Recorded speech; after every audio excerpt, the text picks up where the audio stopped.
Well, I'm unsure what I really want to say in this video. I don't have too much of what I want to say. I haven't planned anything. Could not find the right words and research and study, and I could not find something that stuck out to me in what I should say in this video. So I guess it's going to be a short one, maybe. Maybe I'll find the topic. I guess one thing I really want to talk about that just keeps reoccurring in my head is that who is your boss? Kind of like, who is your daddy? Those type of people, right? Who is your boss? Who's the ruler of your life? Whether that be your employer or God. If it's just your employer, you might just focus on your paycheck and raise. If it's God, well, the opportunities are endless, right? So if we're just focusing on our employer, we may just say, hey, I want to raise and start doing good at work, but outside life, outside of work, and your real life starts to take over, then you may finally come to God and be like, hey, oh, this is a lot better when I focus on my life, because then work becomes easier because you've got everything situated. Well, I would say focus on life a little bit more than you do your employer. Focus on God a little bit more than your employer and your job. Although you should stay busy, focus on what you need to get done. But you should also be weary of God and His power. Focus on His strengths and His capabilities to take you anywhere you want to go. Galatians 6:9, let us not grow weary in doing good, for at the proper time we will reap a harvest.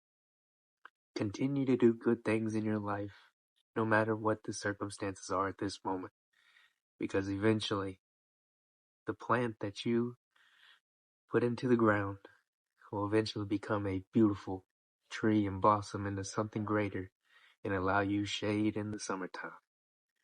You'll be protected as long as you are good. So stay good. Don't worry about the things that are happening now. If it's not going your way, you should focus on them, because eventually it'll be good for you and you will gain so much more than the bad times, because the bad times is only so much compared to the greater times, right? We have to go through bad times to see how wonderful the good times are. And we wouldn't understand the difference if we didn't learn the two. And maybe I'm speaking to myself right now, because I'm not really focusing on what I need to get done, or I don't feel like I'm focusing on what I need to get done. Just like this video feels like it's being made as I go. It's not necessarily a bad thing. Actors improv all the time. But I want to make sure I have something ready for y'all and that it feels planned and it's still authentic,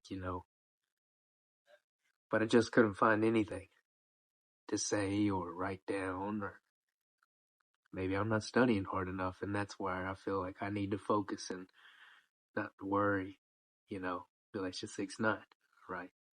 One of the best verses I've learned to live by is to do good until it is good. So maybe this video is for me, not necessarily the viewer, but I hope it can help you and to focus on what you need to get done and allow things to be in God's hands. Do not worry, but understand that there's a greater power who can help you with anything that you need. You just got to sit down and talk to him. You got to sit down and ask. You got to worry about what you need to worry about, and that be the tangible things that you can do, such as one of these steps being out of place. Well, I could fix it.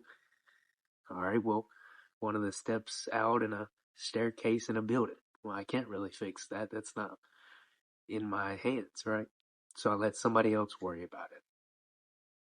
So it's kind of things like that that you should determine on which things you can focus on, that you can adjust.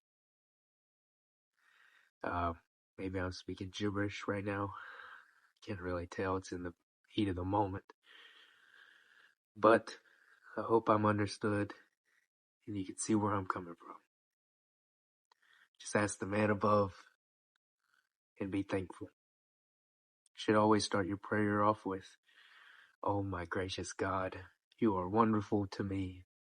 I thank you for all the things you've done for me." Then you should apologize next, because we're all sinners. Say, "I'm sorry for all the things that I haven't done right, and all the things that I will continue to do wrong. I ask that you forgive me. And Lord, I need help with this, and I need help with that." And I'm not mimicking a prayer or trying to make fun of any prayers. I'm just saying that's how I pray. I say thank you, and I give glory to God. I ask for forgiveness, say I'm sorry. And then only then do I feel able to say, "God, this is what I need. I know I've done all of these things wrong, but I don't know what's going on with this. Can you help me out?" And you give God some more glory. You say, "You are greater than all things above, behind, below, beside of, and in front of. And I know you can handle all things that are in my path."